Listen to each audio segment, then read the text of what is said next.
ગૌ માતા બચાવો અભિયાન ગ્રુપના ગૌ સેવકો દ્વારા અનોખી પદયાત્રા। ગાણા અને પાવડાસરના ગૌ સેવકોએ ભેગા મળીને ગૌ માતાની રક્ષા કાજે ઢીમા સુધીની પગપાળા યાત્રા કરી। પાવડાસનથી ઢીમા પગપાળા યાત્રા દરમિયાન હાઈવે રસ્તા ઉપર બેઠેલ નિરાધાર ફરતી ગૌ માતાના ગળામાં રેડિયમ પટ્ટા લગાડીને ઢીમા સુધીની ગૌ ભક્તોએ પગપાળા યાત્રા કરી હતી। ત્યારબાદ શ્રી ધરણીધર ભગવાનના દર્શન કરી ગૌ ભક્તોએ આશીર્વાદ લીધા હતા। આ પગપાળા યાત્રાનું પ્રસ્થાન બાબા રામદેવ સેવા કેમ્પ પાવડાસન પાટિયાથી કરવામાં આવ્યું હતું।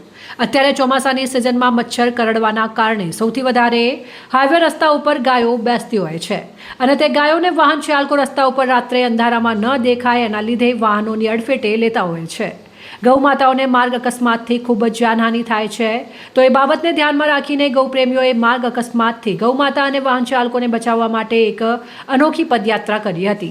આ પદયાત્રામાં વચ્ચે આવતા ગામડાઓના લોકોએ પદયાત્રીઓને ગૌ માતાના ગળામાં રેડિયમ પટ્ટા લગાડવાની સેવાનો લાભ લીધો હતો અને એમની ગૌ માતાની સેવાને બિરદાવી હતી। વધુમાં વસંતભાઈ દેસાઈએ જણાવ્યું હતું કે આવી રીતે આ ગૌ ભક્તો 2-3 દિવસે અલગ અલગ હાઈવે રસ્તા ઉપર બેઠેલી ગાયોના ગળામાં દરરોજ બેલ્ટ લગાવવાનું કાર્ય કરે છે। આ પદયાત્રામાં સાથ સહકાર આપનાર તમામ ગૌ ભક્તોનો પણ આપણા બનાસકાંઠાના ગૌ માતા બચાવો અભિયાનના ગૌ ભક્ત વસંતભાઈ દેસાઈ પાવડાસણે ખૂબ ખૂબ આભાર વ્યક્ત કર્યો હતો અને આનાથી પણ વિશેષ ગૌ સેવા કરવા માટે ગૌ ભક્તોને પ્રેરિત કર્યા હતા।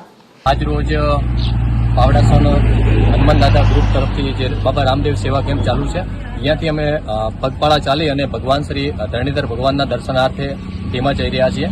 તો આ તમામે ગૌપ્રેમી મિત્રોના મનમાં એક વિચાર આવ્યો કે આપણે આમ તો પદયાત્રા કરીએ જ છીએ, તો સાથે સાથે કેમ નહીં કે આપણે જે પદયાત્રા કરીએ છીએ એ ક્યાંક ને ક્યાંક કોઈકને ઉપયોગી થાય।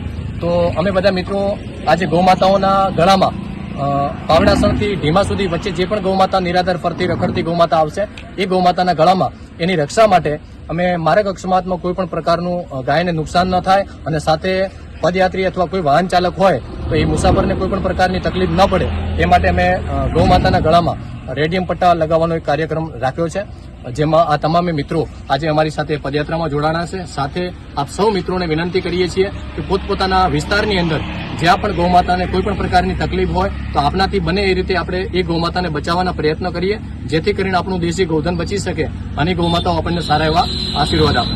જય ગૌમાતા, જય ગોપાલ। અહેવાલ જોતું બારોટ, સંબંધ ભારત ન્યૂઝ, થરાદ।